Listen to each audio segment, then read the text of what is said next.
Greetings and welcome back to my channel. I am Ken McAuliffe, the jazz vinyl audiophile, and I've recently hit 20,000 subscribers. That is really something for a little small channel like mine with a very specific genre of music, focused jazz music, which, as most people know who are into jazz, it's less than 1% of market share in the USA.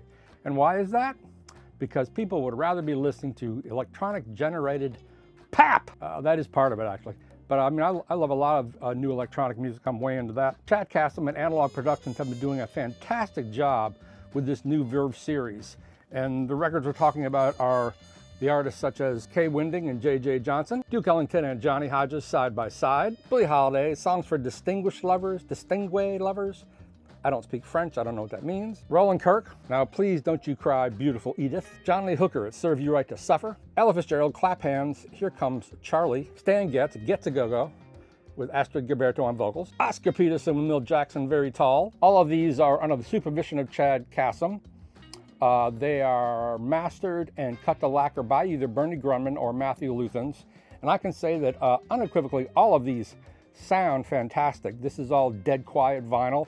On a couple, I heard that, what's the term, when there's static or distortion in the grooves? I heard that on 2 records, center fill, misfill, something like that. But by and large, these are super dead quiets, beautiful, super dead quiet pressings, beautiful jackets. I mean, they take a backseat to no one in the quality of these jackets. The lamination is just gorgeous. Very thick sleeves, beautifully done. And this is very much late 50s, early to mid 60s jazz that comes out of the swing tradition. Very classic in that way, very sort of standard, very historical in a way. There's no allusion to the new thing or free jazz. There's really not even any allusion to hard bop. This is all based on swing music, the swing era that comes out of the big bands. And these are all pretty universally great performances. And because they are so beautifully remastered, they're very lush sounding, they're very creamy, but there's still lots of high end, lots of treble. So you get excellent resolution of upper register of the piano, hi-hat, cymbals, snare drums, vocals, even trombones. And I tried to do a little bit of research on where most of these were cut, and it just says at a studio in New York City. Side by side from 1959 with Duke Ellington. The lineup includes Johnny Hodges alto saxophone, Duke Ellington piano, Harry Sweets Edison, there's Harry Edison on trumpet, Al Hall on bass, Leslie Spann or Les Spann on guitar, Joe Jones on drums. Also on other tracks, some tracks, Ben Webster's on tenor, and his sound is so quickly identifiable. Roy Eldridge on trumpet, Lawrence Brown on trombone, Wendell Marshall on bass, Billy Strayhorn on piano. And this is just, you know, I first bought this in the early 90s when I worked at Tower Records. I bought it as a cassette. And this is just a classic, really it's a Duke recording, but it's a little looser, it's an ensemble thing. And they're kind of riffing and having a good time. And there are plenty soloists all the way around. And this is feel-good, swinging music with the focus on Johnny Hodges and also on Duke Ellington. Everything is very well defined. There's nothing murky here, there's nothing dark. The bass is very strong. I sort of think of this as the perfect summer swing album. And there are quite a few records in this collection I'm gonna go over that match that idea of summer swing. If you know Frank Sinatra's The Summer Wind, that is perhaps the ultimate summer big band swinging, you know, American splendor, American at the full height of its prosperity in the early 60s. Very much the shadow of Frank Sinatra over everything, when it's great to be an American, you know, in giant cars and new suburbs, new highways. Of course, there's something lingering under all of that. The less fortunate, those who aren't doing that well. But Verve really is about feel-good music. All of it is. Everything on the label. Coming out of Norman Grant's swing tradition. It's not introspective, even though there are plenty of ballads. This is just beautifully played. It really expresses the prosperity of America in the early 60s. And as I was a little child then, a little tiny tot in Detroit, I can attest to that. There was an incredible feeling of possibility and prosperity and forward motion and living life to the fullest and all that. But it is kind of like I like that Frank Sinatra song, It's the Good Life. Free and fun seems to be the ideal. It's the good life, lets you hide all the sadness you feel. A lot of pressure out in the suburbs. We lived on a lake about 10 miles outside of Detroit when we moved. We were on the poor side of the lake. There was the wealthy side of the lake across the way. Keeping up with the Joneses, all that kind of crap. And this is the sort of music you would hear in the background, but this is not background music. This is the great Duke Ellington, the great Joe Jones, the great Billie Strayhorn. I mean, these guys are such remarkable players, and they're just so relaxed. You get a great feeling of relaxation from this record. This is Billie Holiday from 1958. Verve songs for distinguee, lovers. Someone I'm sure will correct me about that. Again, beautiful packaging. And she is covering Day In, Day Out, A Foggy Day, Stars Fell on Alabama, One for My Baby, One for the Road, just one of those things. I didn't know what time it was. Reissue mastering, Ryan Smith from Sterling Sound. It's not all Matt Luthans and Bernie Grumman. But, you know, I've said in the past on this channel and elsewhere that I like the early Billie Holiday, where she's young and energetic and life is ahead of her, a little more than this latter period where she's so tired and worn out. But the remastering job on this is so beautiful, and you really feel so much love from the musicians who are on this record with her, which oddly enough, they don't list it on the record, but I think I wrote it down. But as I said, you can really feel the love from these players and the support. And this is a very upbeat recording, and she's very playful in spots, unlike some of her other latter-day material where she's just worn down to the nub. But the articulation and the clarity and the physicality and beautiful tone of her voice really comes through on this. And I think we're also hearing, it's probably Joe Jones and Ben Webster. I didn't look it up for this review. But to some degree, if you want to start with a Billie Holiday record, this is a great way to start, because it is so beautifully done and so clear, and her vocal is so present and surrounded by love, really. It's a very easy, gentle, it sounds like a happy session. A couple points she leans a little too hard into the mic. But most of all, you can just see her in your mind's eye, just sitting there on a chair, wearing a sweater, surrounded by these wonderful musicians. And these really, really do sound superb. All of these reissues from Analogue Productions are so coherent. I mean, they're extremely transparent, and they're a little creamery and buttery, as the Tone Poets are. But I have a couple originals of these records. I'll be showing one here in a second. And in some ways, for me, they're truer to the originals while still having a very beautiful overall production sound. Some of the songs where she's almost singing solo, and it is so dead quiet. It's really beautiful to hear. So a great place to start. JJ&K on Impulse from 1960. I had started out to not like this record. Trombonists kind of bore me. I'm not a big fan of Curtis Fuller records, but this is so beautifully arranged, so beautifully played. There's some very clever arrangements on here. Most of the tunes start out with J&K reciting in harmony the melody, then they break off. And this really has kind of a, I don't want to say a Rat Pack feel, but it's got that Sinatra sort of swagger, but it's very mellow and beautifully played. And it features an incredible lineup: Bill Evans, Paul Chambers, Tommy Williams, I don't know who that is, and Roy Haynes or Art Taylor on drums. So this is really just a miraculous session. It includes, this could be the start of something, George on My Mind. They do Monk's Blue Now, Alone Together, Side by Side, I Concentrate on You, theme from Picnic. Picnic was a big movie back then with William Holden. Going, Going, Going, Just for a Thrill. This is really the sound of extremely professional musicians. Back in the day when all the recording was done for the movies here in New York, and you know JJ&K Winding played lots of movie soundtracks. Heck, they probably played that beautiful opening trombone line on Johnny Mercer's theme to the movie The Days of Wine and Roses, which is such a beautiful, it's a Henry Mancini tune, I believe, with the Johnny Mercer singers, and it opens up with this beautiful trombone swell, and I'm sure that's one of these guys. So it's just it's a fun session. It's very, very relaxed. These guys were playing all the time, constantly, either club dates or movie dates, you know, European tours, and they are just such masters, this whole lineup. The record is very dynamic, very, very punchy.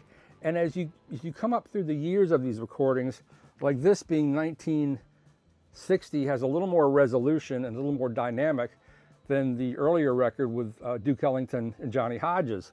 As you hear the recording situation improve, even though I'm sure this is really before the era of real close miking that I believe Rudy Van Gelder started in jazz. You know, it's one mic over the drums, one mic over the piano. You know, sometimes it's a 3-track board, so they don't have a lot to work with, so it's not close miking, but you can still hear the superb resolution and the amazing job these mastering engineers and cutting engineers have done.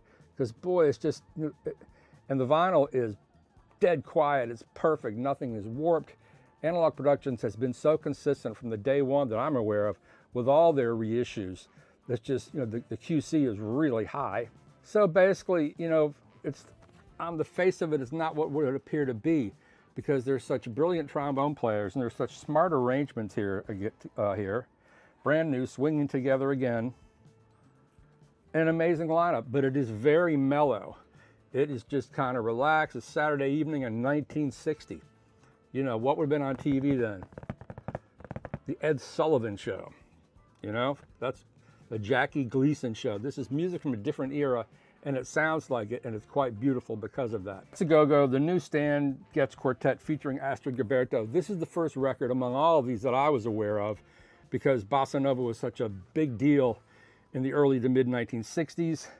This is from 1964. I don't know if it's recorded at the Village Gate.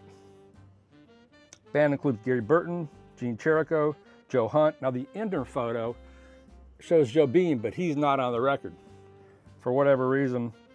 Where did they do this? Oh, at the Cafe A Go-Go in Greenwich Village. And Rudy was the engineer on this date.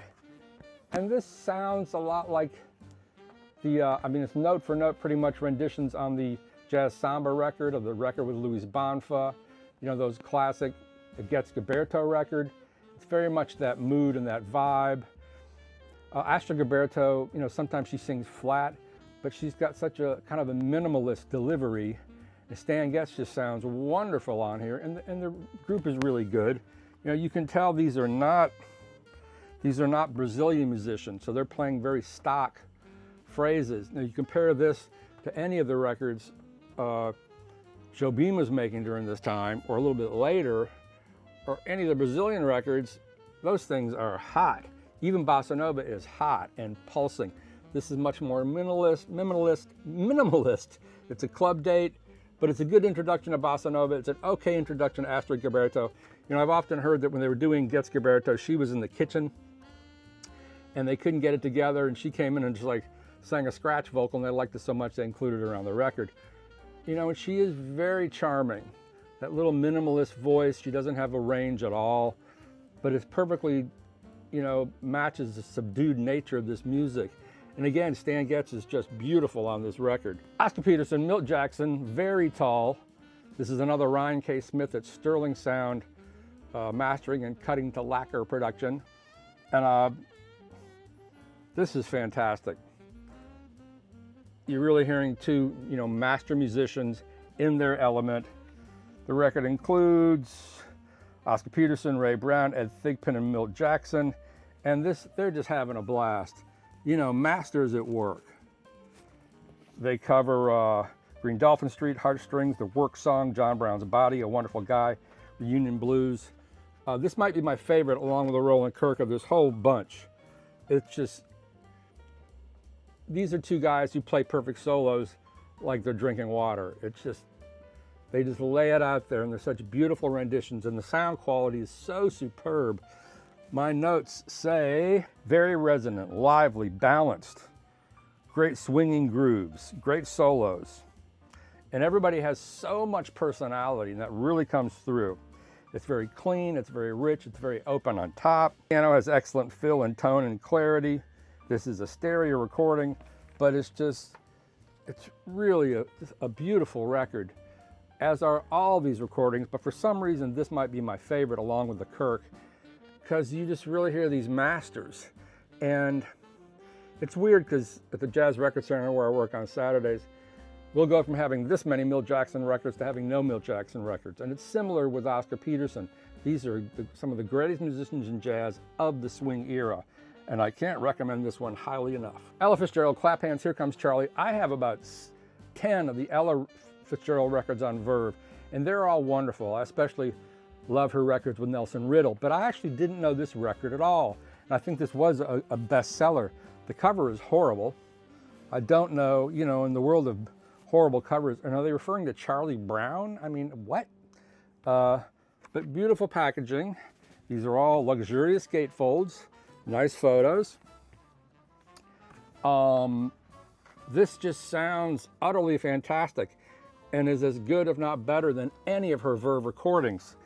She's just so perfectly in her element, and there are a lot of tunes on this record. There are 14 tunes on this record. The average length is about 3 minutes. This is a Bernie Grundman production. Who plays on the record? They don't tell you who plays on the record. That's really, really strange, isn't it?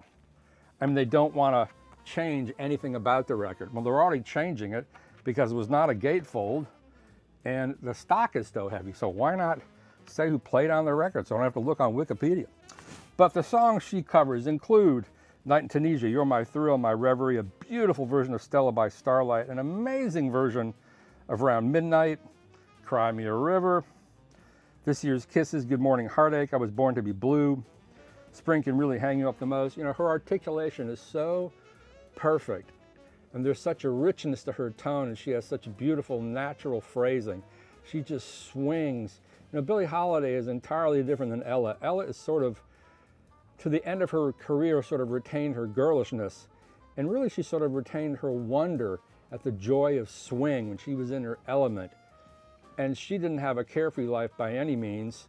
I think she had trouble finding a partner throughout her life.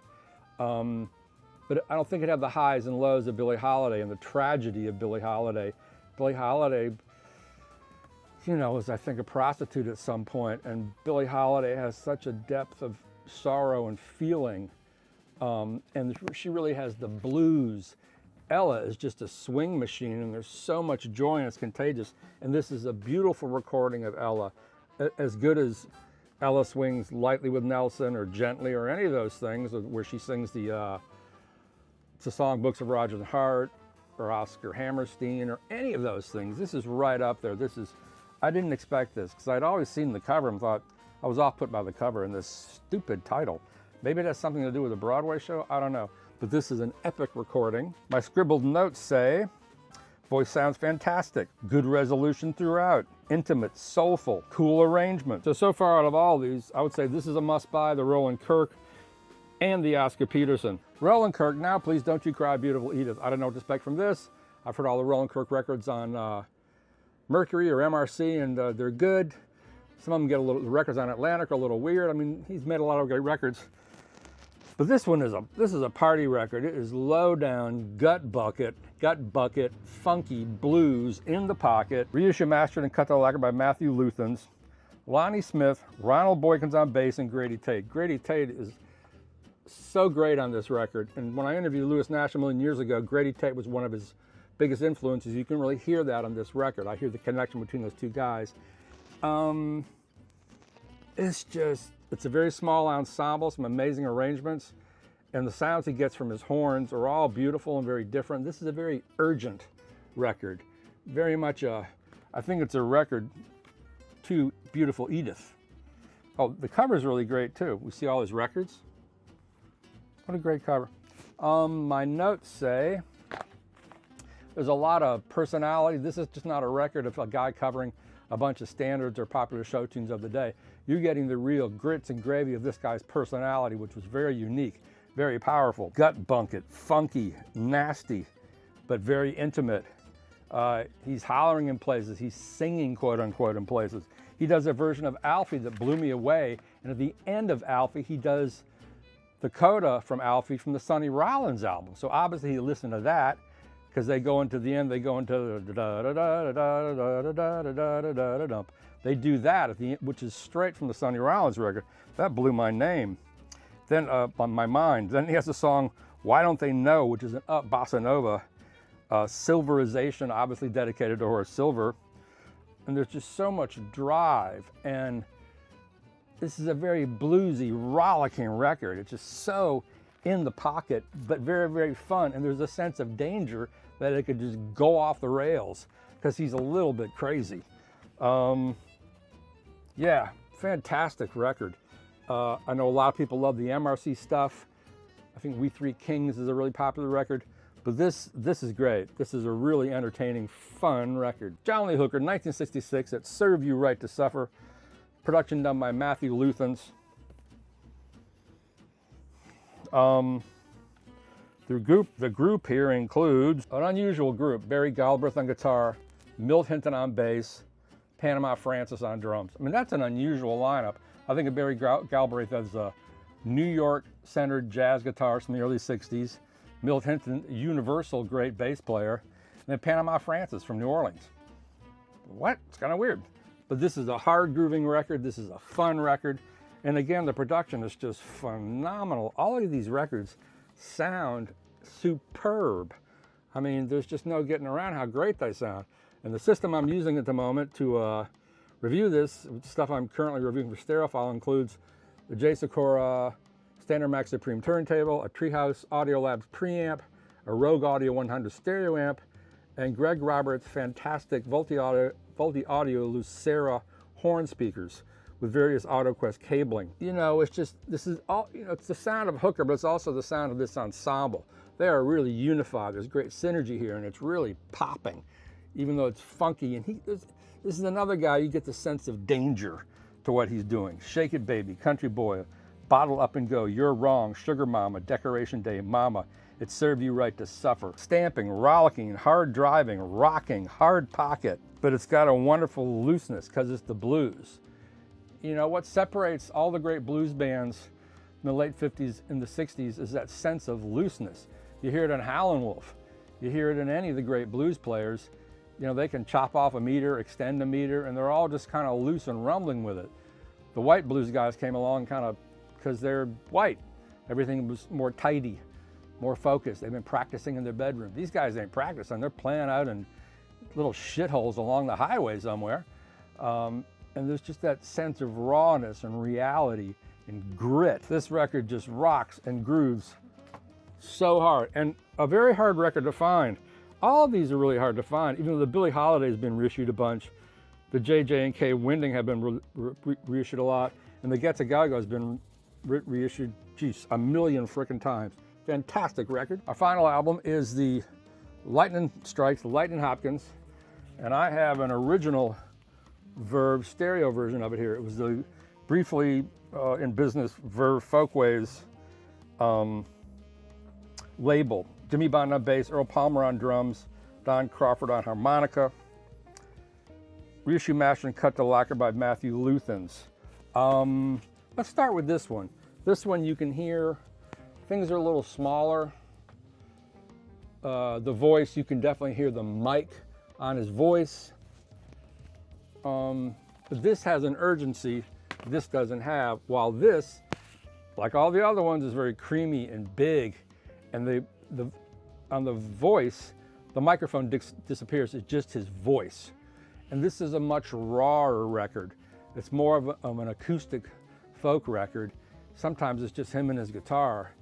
And the John Lee Hooker is more of an ensemble production. This is really just a guy on his guitar with the backing band kind of watching what he's doing and trying not to screw anything up. And it's also confusing because there's a Lightnin Strikes on VJ, which has the cover of a Thunderstorm, which is highly collectible, but this is not the same record. I think even Wikipedia screws that up. My notes say, very dynamic. The OG is a little more dynamic. It's a little more, the OG sounds more like the blues to me. It sounds more like an old record. And you know, I go back and forth on this. Do you want the sound of an old record, the way it sounded when they made it? Or do you want something that sounds modern, which is, all these sound modern in a way. Even though they're capturing the music of that era, I'm sure directly from the tape, It's so cleaned up and perfect and beautiful sounding to a degree, particularly for a blues record. I want to hear the original one, even though it's really nice to hear his voice, Lightnin Hopkins, so bare and up front. This performance is more sparse than the John Lee Hooker. And the Lightnin Hopkins strikes me as more of a bullshitter, as where John Lee Hooker seems a little more dangerous. And on this record, Hopkins' vocal really dominates. It's really about his vocal and his presence. But these are all fantastic reissues. I've had all these for a bit. And once again, thank you for letting me reach 20,000 subscribers. I hope if you like what I'm doing, you will like and subscribe.